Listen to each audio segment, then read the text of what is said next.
In Afghanistan, a group of army trucks travels to the middle of nowhere to help a convoy that has been stuck on the road for a while. A staff sergeant angrily starts complaining about the waste of time, but this is just a way to tease his brother, who is also a soldier. While the staff sergeant fixes a truck, his brother tells him that they should be on the front lines and that they should join the Army Rangers. At first the staff sergeant isn't interested, but his brother reminds him they made a promise to fight together to change his mind. Suddenly a missile hits a truck, blowing it up and making everyone else fall back. Soon Taliban insurgents are opening fire at the convoy, so the soldiers rush to get their weapons and fire back. Trucks keep blowing up and the staff sergeant runs to try to take cover, but an explosion knocks him out. When he wakes up, he painfully removes a piece of metal from his leg. Then he looks around and discovers he's the only soldier who survived the attack. He crawls to his brother's side and has a breakdown at the sight of his dead body. 2 years later, the staff sergeant wakes up on a bus after dreaming about the incident again. He wears a brace on his wounded leg and has to take antidepressants. The bus drops him off at the Ranger training base in Colorado, where he joins the assessment selection program. In the welcome hall, they must hand over anything personal and put their names, papers, and ranks inside a bag.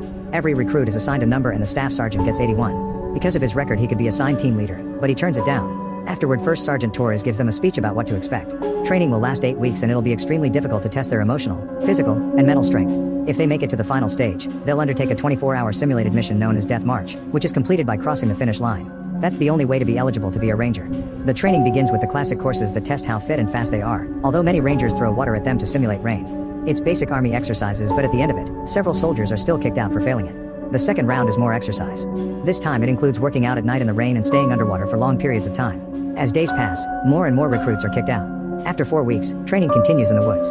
The other soldiers chat and get to know each other, but 81 runs alone ahead of everyone. By the time the others arrive, he's already going back. The recruits tease him for it, but he ignores them. During meals, 81 sits alone as well. The next exercises include climbing a rope over a river in hand-to-hand combat, so 81 keeps proving that he's better than everyone else. One afternoon, Torres asks the recruits if they have experience on the field, and only a few of them do. When it's 81's turn to share, the mood turns awkward because most of the recruits know what happened to his convoy. After a day of shooting practice, the team goes to have dinner and those who know about 81 tell the story to those who don't. It turns out 81 carried his brother 10 miles back to the base and got a silver star for it. When they try to ask 81 about it, the recruits are scolded for gossiping and punished with more exercise. On the news, reporters talk about NASA detecting an asteroid that will pass near Earth soon. As days pass, the exercises get harder and more recruits are kicked out.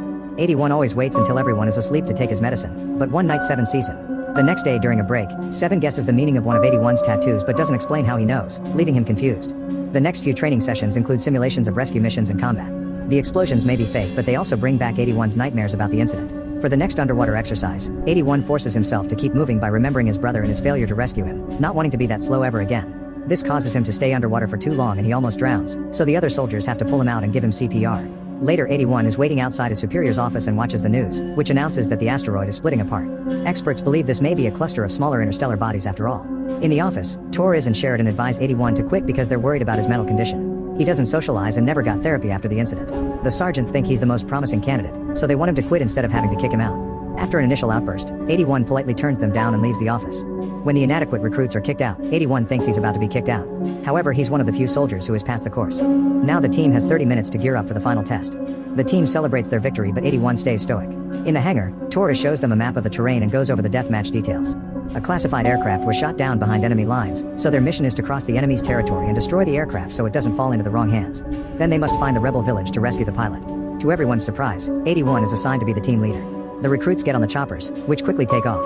They recognize most of the area because of their training, but there's a space they can't identify.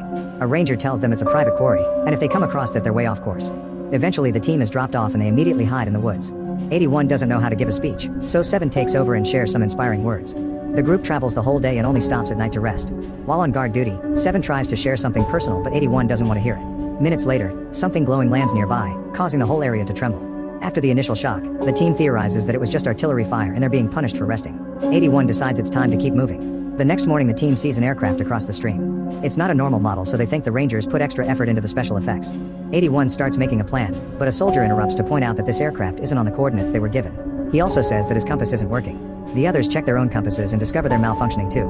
111 then informs that he doesn't have a signal on the comms either. He only picks up a weird interference. Assuming this is all part of the test, the team splits to follow the plan. After a bunch of birds fly away in fear, 81 notices something glowing in the distance. He heads toward it while 3 soldiers begin setting up explosives on the ship. When 81 finds the glowing, he's shocked to see the sunlight bouncing on the actual aircraft from the mission and immediately runs back.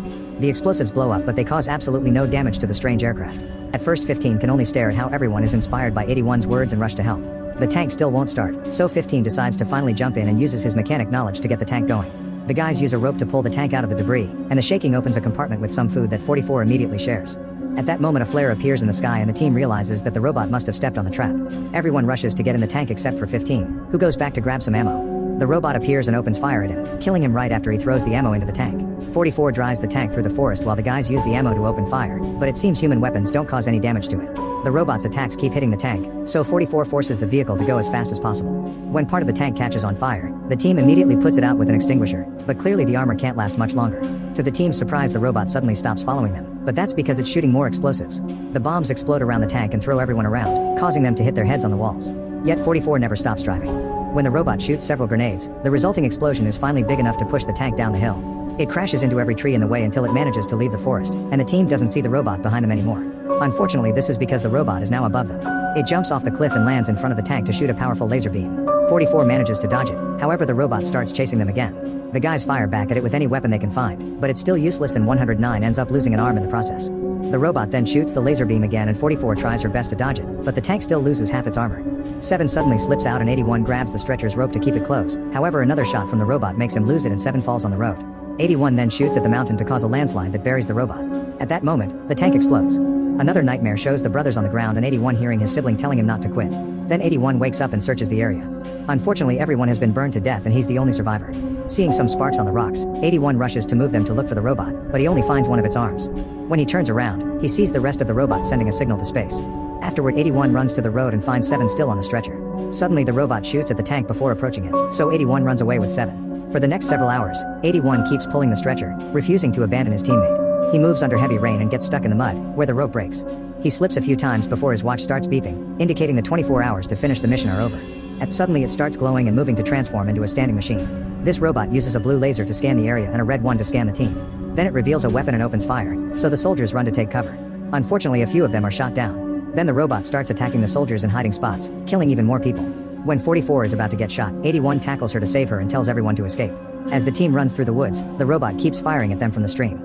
It brings down trees and kills several men. Eventually the team is cornered on the edge of a cliff and the robot throws a bomb at them. It explodes in front of them and throws them down the cliff, causing them to get severely hurt as they crash into trees or rocks. A man lands on top of a branch that pierces his chest, while another one breaks his spine on a rock. When 81 lands, he remembers losing the whole convoy during the incident and the images keep getting mixed with his current injured team. To snap out of it, 81 grabs his broken fingers and realigns them. Afterward, 81 covers the mouth of a screaming 109, reminding him not to give away their position. Together they remove the pierced soldier from the branch and 81 leaves 109 tending the wound before checking on 7, whose leg is wounded.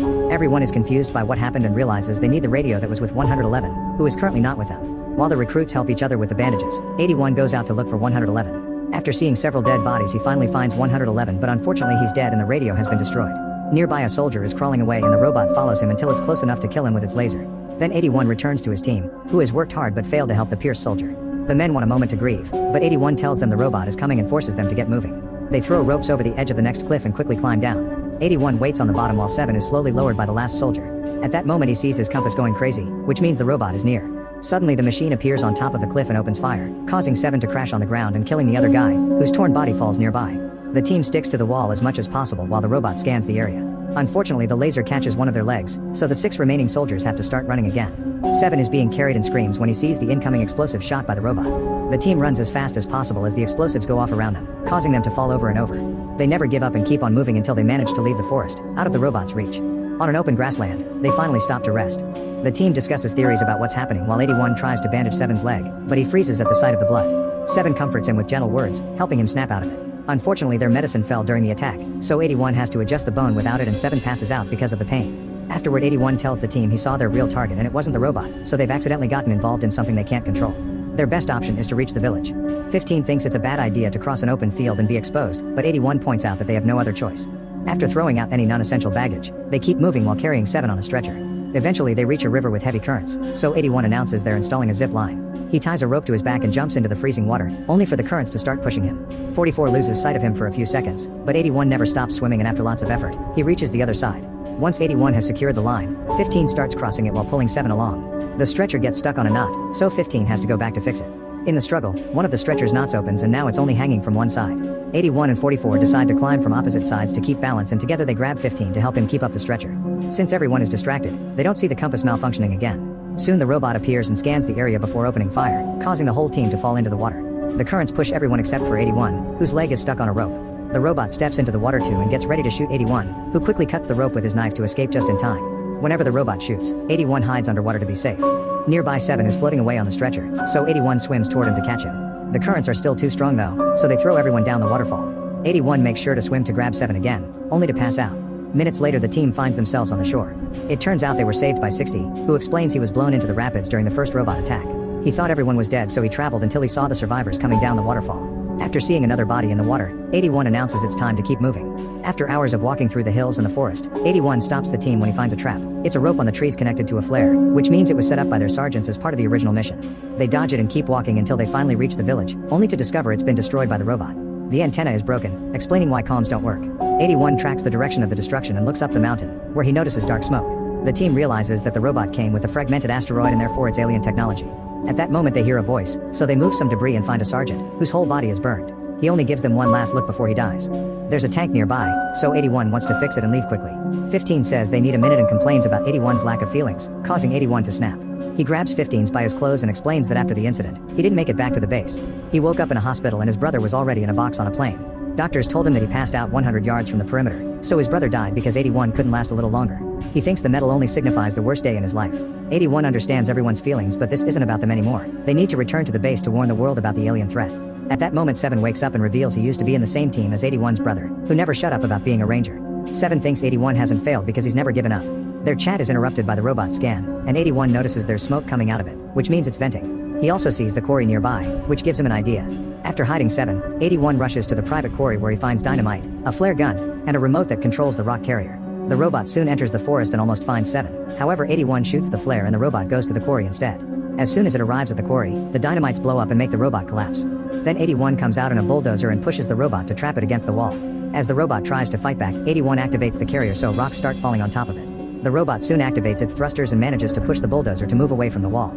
It also gets the laser beam ready, however 81 speeds up and pushes it into the wall again. Although the bulldozer is starting to fail, this time it manages to hold the robot up long enough for the rocks to block its vents, causing it to overheat inside. As a last desperate attempt, the robot shoots down a tower that falls on top of the bulldozer, but thankfully 81 jumps out just in time. The overheating then causes the robot to blow up, triggering a chain of explosions thanks to the hidden dynamite.